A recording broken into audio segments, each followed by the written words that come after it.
Halo teman-teman, mantan DC pinjol beberkan rahasia aman Galbay. Nah, berita ini kemarin rame di Twitter ya teman. Jadi ada mantan DC pinjol atau debt collector yang sudah bertobat dan dia membagikan tips buat nasabah Galbay agar aman dari penagihan. Nah, apa saja tipsnya saya akan bagikan di video kali, jadi mohon simak video sampai habis.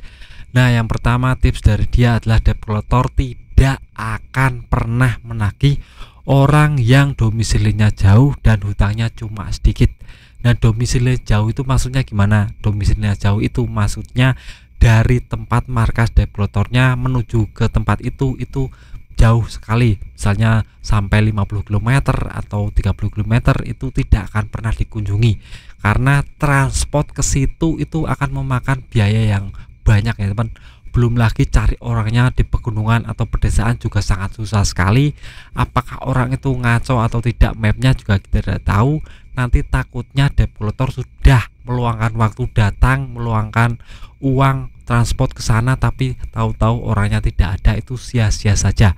Jadi debt collector kalau ada orang dengan domisilinya jauh itu berpikir ulang untuk datang. Lebih baik mereka menagih yang dekat-dekat saja di perkotaan misalnya. Dan untuk masalah uang nominal pinjaman juga jadi salah satu concern. Nah, kalau umpamanya sudah jauh-jauh 50 km cuma nagih 300.000 itu sia-sia ya teman. Kenapa? Karena patokan mereka fee yang mereka dapat dari orang yang bayar tagihan itu cuma sedikit sekali. Nah, saya asumsikan jika kita punya hutang 300.000 itu fee-nya cuma dapat 30.000 mungkin, tapi jika menagih orang dengan jumlah pinjaman 10 juta mungkin dapatnya 200.000 atau 300.000, itu seperti itu ya teman. Jadi memang jumlah pinjaman sangat menentukan apakah ditagih atau tidak. Itu yang pertama. Untuk yang kedua adalah masalah debt collector tidak akan menagih orang yang susah dihubungi. Maksudnya susah dihubungi itu nomornya aktif tapi ditelepon diangkat 1 detik dimatiin, diangkat 1 detik dimatiin, seperti itu ya teman. Itu susah dihubungi.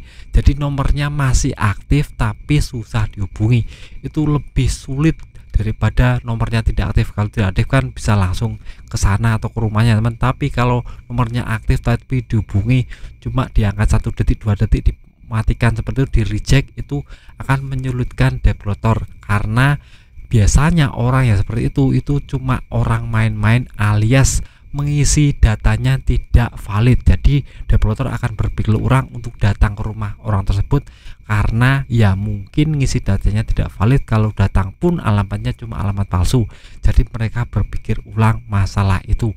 Jadi ini sangat penting, tidak akan menagih orang yang susah dihubungi.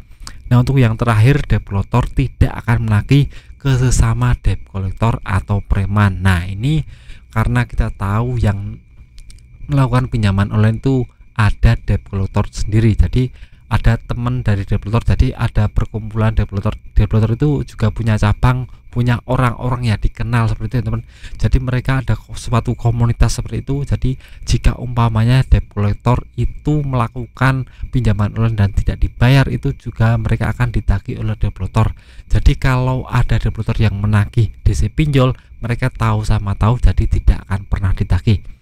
Dan untuk preman itu juga tidak akan ditagih karena ya debt collector datang itu lihat orangnya sudah bertato, tinggi besar, tegap seperti itu, mereka akan takut menagih ya teman. Lebih baik mereka menagih orang yang kurus kering, tidak punya pendirian seperti itu, yang penakut, itu akan lebih diutamakan daripada nagih preman, itu akan membahayakan nyawa mereka sendiri.